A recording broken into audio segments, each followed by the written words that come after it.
Washington football team versus Cleveland Browns instant reaction. I was looking forward to this game. I wanted to see what was going to happen with this strong offensive line for the Cleveland Browns against this strong defensive line for the Washington football team. And obviously, Chase Young going out early in the game, that hurts Washington's depth considerably, considering he's probably the best player on that talented defensive line. But the bottom line is the NFL. Injuries are going to happen, and you can see what Cleveland did. I thought the Washington football team, I think they did very well to begin the game, and you could see what Cleveland was doing. They were doing ball control, which we knew, but they were also rolling Baker Mayfield out and getting rid of the ball early. I think I only saw one deep kind of pass to Odell Beckham, which it was the one that could have been intercepted, but Beckham made a great play on the ball and knocked it away.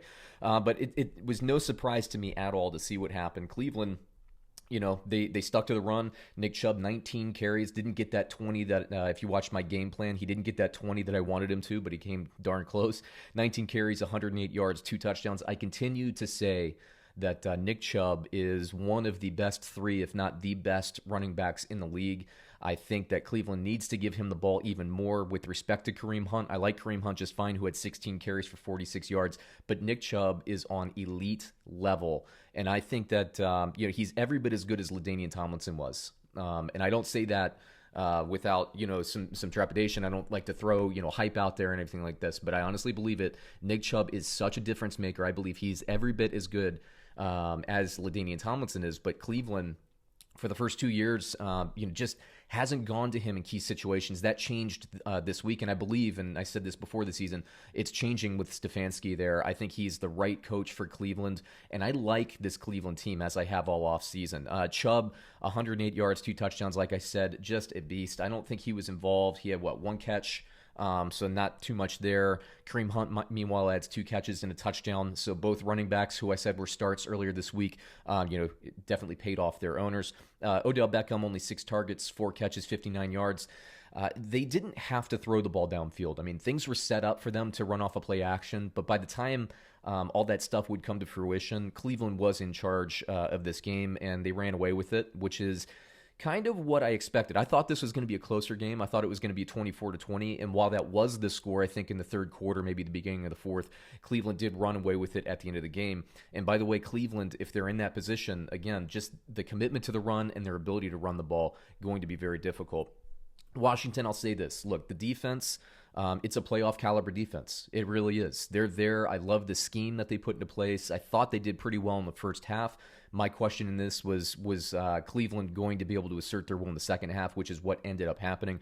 Washington's defense is strong. The problem is, in games like this where Cleveland was kind of taking the lead, Dwayne Haskins, look, I'm going to say something, Washington fans, and I believe this. Dwayne Haskins is a bottom 5, possibly a bottom 3 quarterback in this league. I don't see him getting any better. And when I say things like this, people always say, oh, if you actually watch the games, yada, yada. I always hear that when I criticize somebody's quarterback, right? And what I'll say is this. I watch every single game every week. I see, a week like this week without bye weeks, I see 32 different quarterbacks play, okay? I watch it.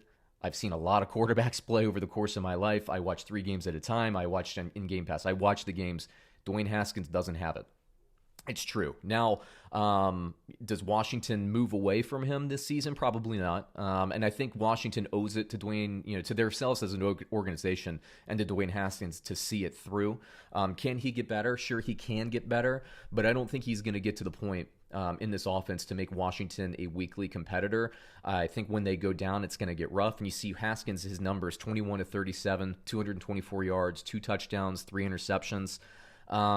I'm sorry, I just don't see it. So I know Washington, you don't think it's a lost cause. He's a first-round quarterback. You can't give up that quickly. Okay, I'm not going to argue all that. But what I will say is Joe Burrow, who has now made his 3rd start, is superior from a wide range. He's just better than Dwayne Haskins. You can see it.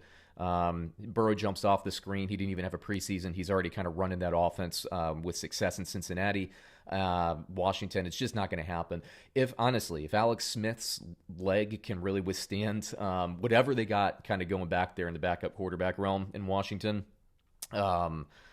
if they want to win games and they want to compete this year. And I think they can compete, actually. They need to be more efficient in offense. And Dwayne Haskins, yeah, he had those 2 touchdowns, but, I'm sick of seeing him have wide open Terry McLaurin in the end zone and him overthrowing him. It happens. It happens like once a game, twice a game. Logan Thomas last week, McLaurin week 1. I mean, he's got touchdowns. This offensive system is good. I don't believe that Haskins can execute it. I think the faster that Washington moves on from Haskins, the more quickly they'll compete. But hey, it's not like they're winning the Super Bowl this year anyway. Maybe if you lose some games that you shouldn't, maybe you can trade up and get Lawrence in the draft, which if I'm Washington, I'm really looking hard into that. I'd be aggressive with that if I could. But, you also get some free agents too that might be good this offseason. Antonio Gibson, love him. 9 carries, 49 yards and a touchdown, definite bright spot. And this Washington team has more talent on their offense than you might think they would if you don't watch these games. McLaurin, like I said, 4 catches, 83 yards, 0 touchdowns. Could have had a much bigger day. Dentrell Inman, who I like quite a bit, too. He got both the touchdown grabs. Inman is one of these kind of unheralded guys that jumps around from team to team, but wherever he is, whether it was the Chargers or the Colts for a season or whatever it is, Inman makes an impact wherever he is. So I like this piece. Gandy Golden, I like what he offers, even though he didn't jump out in the stat line today. Logan Thomas, I think, is fantastic, is really going to jump off the page. But again, Haskins' quarterback play is kind of limiting him a little bit. So Washington's a lot closer. They're 1-2, which is fine. They're a lot closer to competing. They just need a little bit more efficiency at quarterback. Dwayne Haskins still pretty green as a quarterback. I get it, but I don't see it. But, there's plenty of time to prove me wrong. So this week, again, kind of as prescribed, Cleveland, I would have picked Washington against the spread. The spread was Washington +7. I would have lost that bet. And Cleveland looks pretty strong. Tough division, though. We'll see if they can keep it going. That is my instant reaction to this game. If you saw something different, again, I did watch this game. If you saw something different, comment below. Please like, subscribe to this channel. Congrats to the Browns. Washington, a lot of talent there. I'm just not a believer in Haskins, and that's where I am this week. Thanks, everyone.